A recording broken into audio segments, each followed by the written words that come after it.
With all these seedlings, I'm just going to bring them all away from the side of the polytunnel, so that I can get some fleece down that edge, but the more central they are and the closer they are to these flags, the better they'll be. These keep the warmth, and certainly if they've been heated up, but once they get cold you lose that. But it is important to keep away from the edges of the polytunnel, and so I'm going to drag them all forward.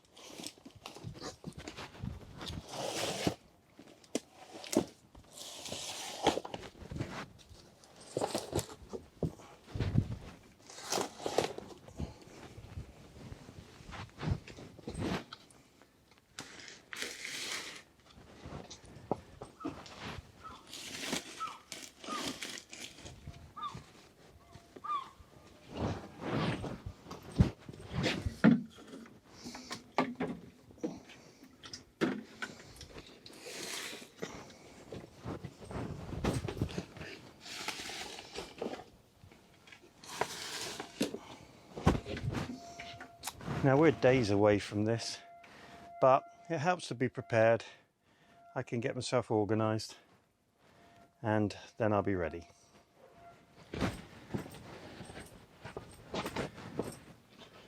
The pegs that I made to go in the ground whilst I had the seedlings in the bed, they turned upside down now, and they're going to make a tent that's going to go over all these seedlings. And I'm going to cut a length of fleece long enough to go right to the edge and down over the tomatoes. That should leave all this enclosed, and if I have to add a layer on the front of this, I will. The carrot shouldn't be a problem because I've got the perspex covers, so I'll pop those over the top, and then I should be in a good place to protect all this work. And that's the game. That's what we gardeners do. And the end of May is traditionally the time when you can stop worrying about frost.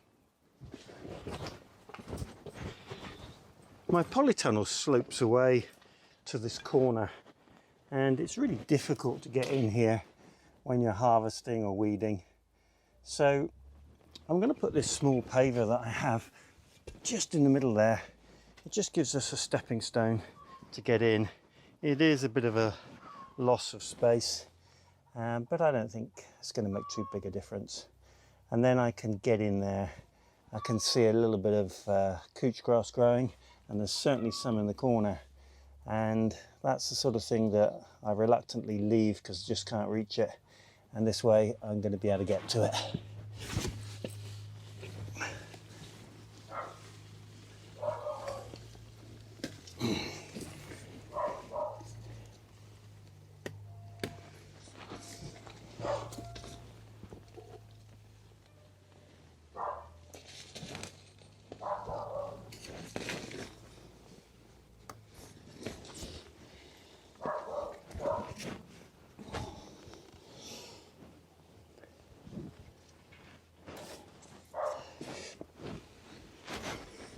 I must remember I've got a hanging basket above me.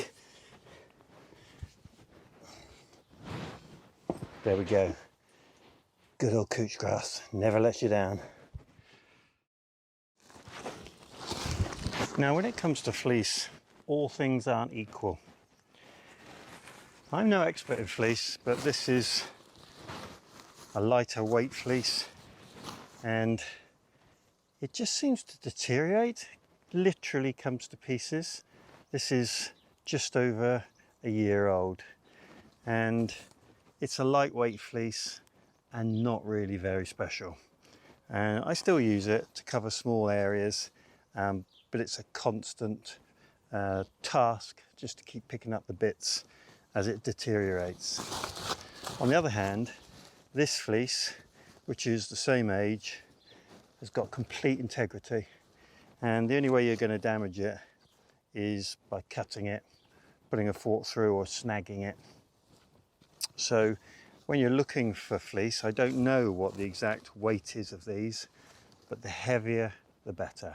So it might be a little bit more expensive, but in the long run it'll last you a lot longer. So I'm pretty much as prepared as I can be. I've cut all the fleece I've got to sizes that work for me, and now it'll be fingers crossed I don't need to use it, but if I do, I'm prepared.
So my logic is take the turf off the top.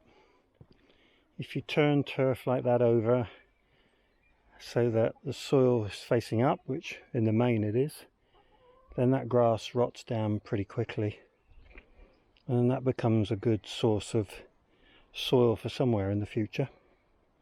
And it also enables me to get down to see whether in fact there are a lot of weeds in here that need to come out or not. And I'm delighted to say there's very few weeds indeed. The only removal that I'm going to be doing is some roots that have come across from the fruit bushes, and I'll probably have to go down 6 inches or so and just clear the roots out. There's not that many, but it's worth doing because they'll just work their way into and under the bed, and then of course they take an awful lot of the moisture. In time they'll come back, but that's not a problem. So getting down that first 4 or 5 inches by moving the turf enables me to turn over the soil and see if I get down to the clay. And again, the good news is I hardly touch clay at all going through there, so there's some really good soil in there, and I think it's going to make a really good bed. What's interesting is it's a very shady bed, so whatever's going to be in here is going to be quite lush, I think. And my intention is to grow some beans, because we're that late on in the season that beans are easy enough to get going and shouldn't go out just yet, so I'm in plenty of time. So that's step one. Step two will be just to go over it one more time, remove those roots, and then it's about adding mulch. Good morning. Well, it's Thursday morning. Last night temperatures hit 1.6. I fleeced up and I'm glad I did, but the big cool is coming later in the week. So today I'm going to carry on preparing my bean bed, the new bed that I've created, and I ordered a variety of beans for that bed. Some borlotti beans, both the climbing and the dwarf variety, and I ordered some cannellini beans and some Greek gigantes. So my theory here is I'm going to try a few of each and see what works well here, and particularly in that bed where it's quite shady, so it'll be interesting. And the first seeds to arrive were the borlotti climbing beans by Premier Seeds Direct, and they arrived within about 3 days, so pretty impressed with those. And the variety, I'm going to slay this, is Lingua di Falco 2, and 100 seeds in a pack. So I'm going to plant those or sow those into some root trainers that have been freed up from putting the onions out, and then I'm going to take them home and put them in the propagator, because everything that I've researched says these are better germinated on a little bit of heat, and then when they come through we can probably bring them out to the polytunnel as long as the temperatures aren't too low. So that's the plan, and I'll get on and sow these fellas. So I'm going to make up my root trainers. These are the longer ones, and pop them into their tray, and then it'll be a case of sowing these just a couple of centimeters below the surface of the soil, and away we go.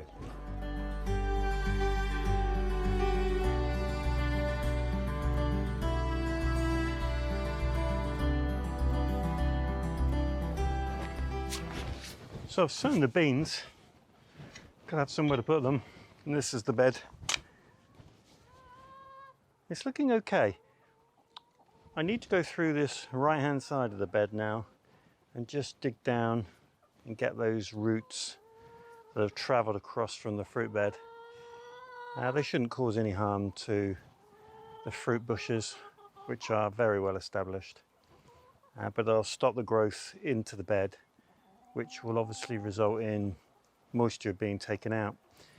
And then I think my next step will be to put this turf face down onto the top, and that will give me some height. And then I can mulch over with the compost that I've been given, and also the 3-year-old chicken manure. So that's the plan, and we'll get on.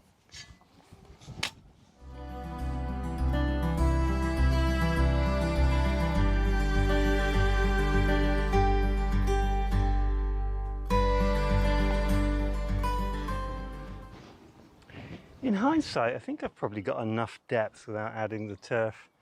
So I think it'll now be a combination of the chicken manure, which is well decomposed, and the extra compost on top. I think that's going to be more than ample for the height I'm going to need. After all, it's going to be beans this year, and they'll mainly be focused in 2 rows.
Well, I think that was the right decision not to add the turf.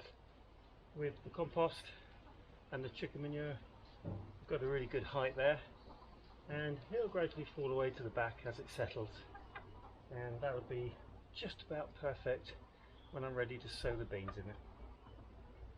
That's been a lot easier than I thought it would be, mainly because the soil underneath the turf is pretty much weed free, next to no couch grass, and it should work well.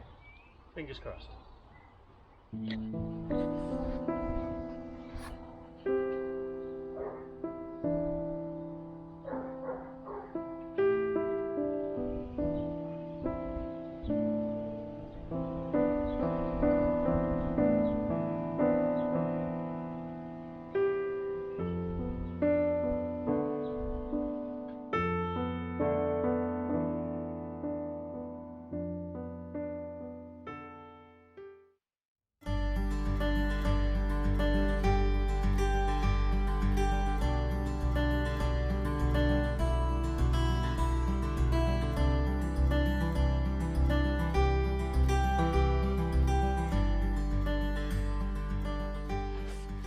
So it's time to weed these seed beds. It's very interesting to look at this, as this surface of weed cover would be what the whole of this fruit garden would look like had I just turned it over and not covered it. It's also a great comparison to the no dig method, where the weeds are minuscule, probably just the mare's tail being the problem. But here I sowed calendula, so I know what the calendula seeds look like, and everything else is weed. So it's great for identifying the weeds, and as I go around the other beds, I'm able to see what I need to pull, because I can begin to recognize them. There's about 3 or 4 key varieties in here that are annual weeds, and they're pretty prolific. So this session of taking them out won't be the last, but it's the main one. And as soon as you can see the true leaves, you can identify the difference. So it's a fairly laborious job, but not too strenuous and worthwhile, because as the bed develops, it'll be just calendula.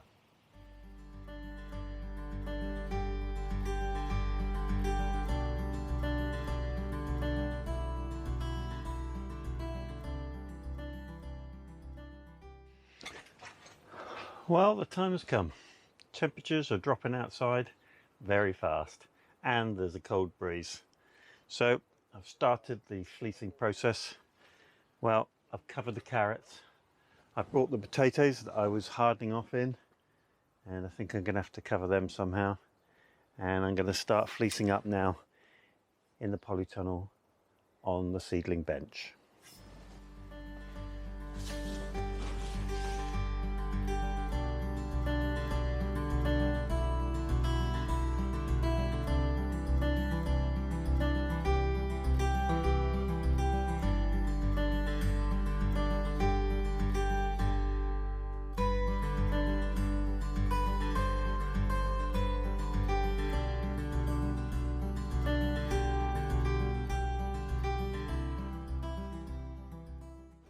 Dahlias definitely don't like the frost, so I'm going to use these scraps just to cover around and protect these dahlias, and wedge them in a bit and hope that it doesn't blow away in this wind, because the wind's picked up considerably in the last hour or so.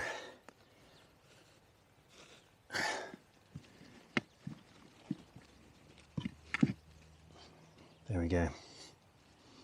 That should keep them warm.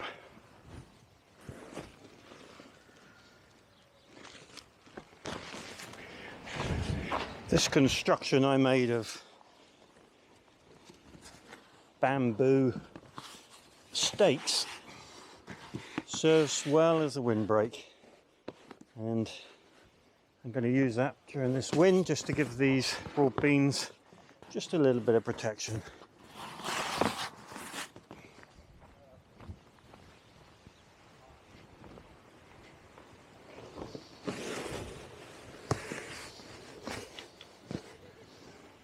That should do it. We've also got some dahlias just started to come up in the flower bed, so I'm going to give them the same treatment.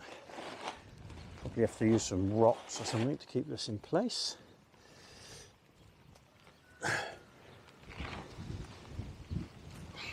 see what I can find.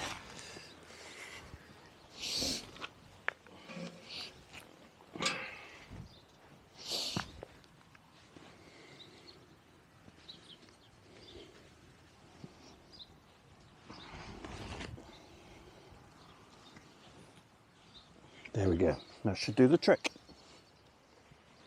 These few potatoes that have started to emerge could well be damaged by the frost, so I'm just going to cover them up with some grass, and that will keep them from taking any damage. Fortunately, the ones that have come up are all in the same place. There we are. I'll do the job nicely.